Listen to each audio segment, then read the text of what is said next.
This is Kathy Biehl of EmpowermentUnlimited.net with Astro-Insight for the week of March 25th, 2024.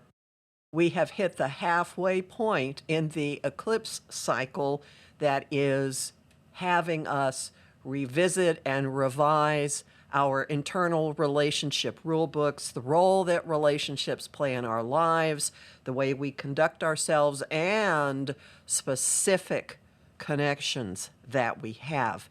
This is the result of eclipses in the signs of Aries and Libra.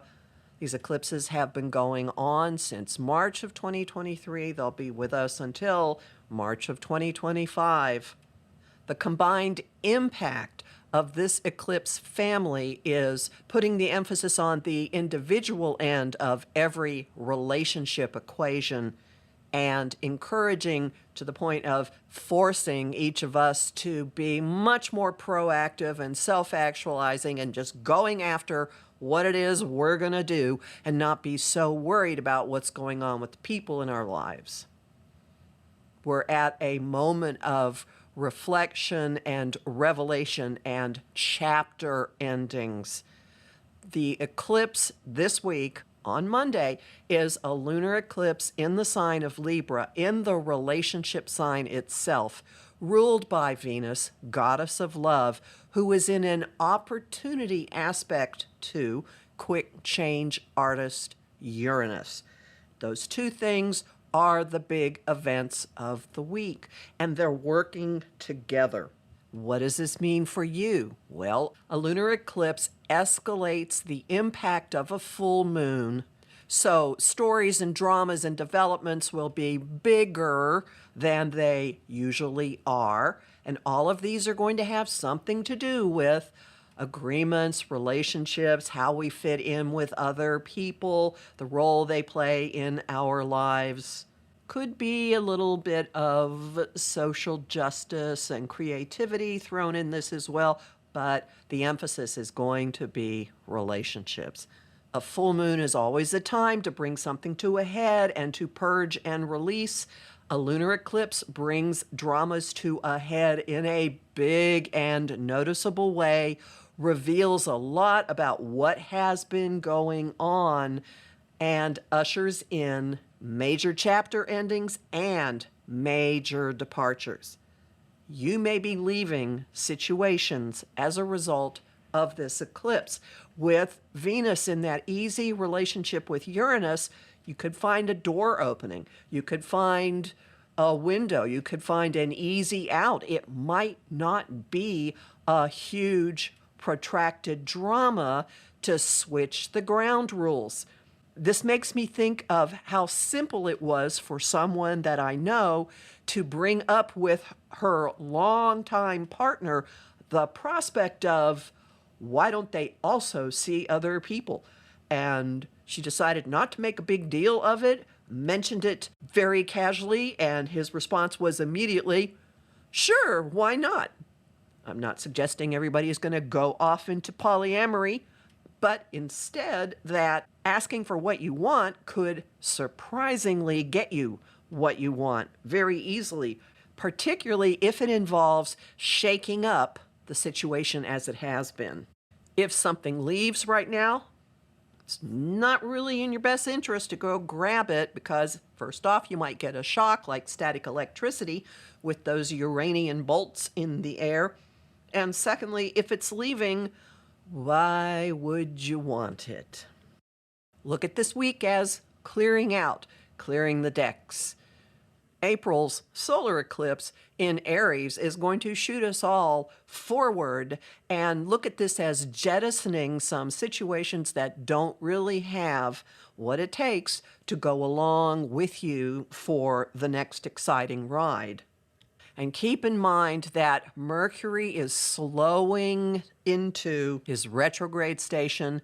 Mercury stations retrograde on April 1st.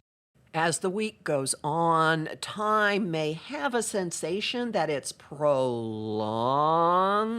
not necessarily slow, but prolonged. And the fact that Mercury is about to retrograde lets you know you will have the opportunity to revisit some of the things that happen now and some of the things that have already happened. So it's unlikely that people are going to sit around and fuss over what it is they're going to do this week. They're going to just do whatever it is they're going to do. And in fact, if you find yourself puzzling over what to do in a situation, there's an old Paul Simon song, Overs. I think it was on the album Bookends. Every time I try on the thought of leaving you, I stop and think it over. Well, the more you do that, if you do find yourself stopping and thinking and like, I really don't want to rock the boat here, there will be something uncomfortable, something saying, really? Are you really happy? Is this really suiting you? Mars and Pluto on the lunar eclipse are in a semi-sextile, that annoying, frustrating, friction-inducing minor aspect that sets something off in your cells, in your gut, and when you start feeling that, listen to it. You may be surprised at who doesn't fit anymore. You may be surprised at changes inside you that lead to realizations of, this isn't right.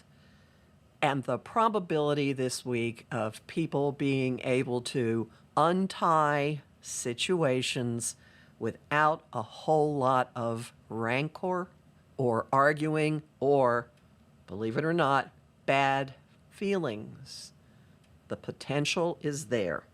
And with the situations that remain, the ones that are in your life that you decide you want or for whatever reason need to stay there, you get to renegotiate some of the ground rules, and the renegotiation may go much more easily than you expect.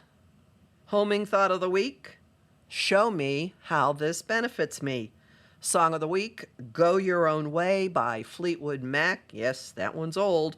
And the image of the week is ripping up a contract.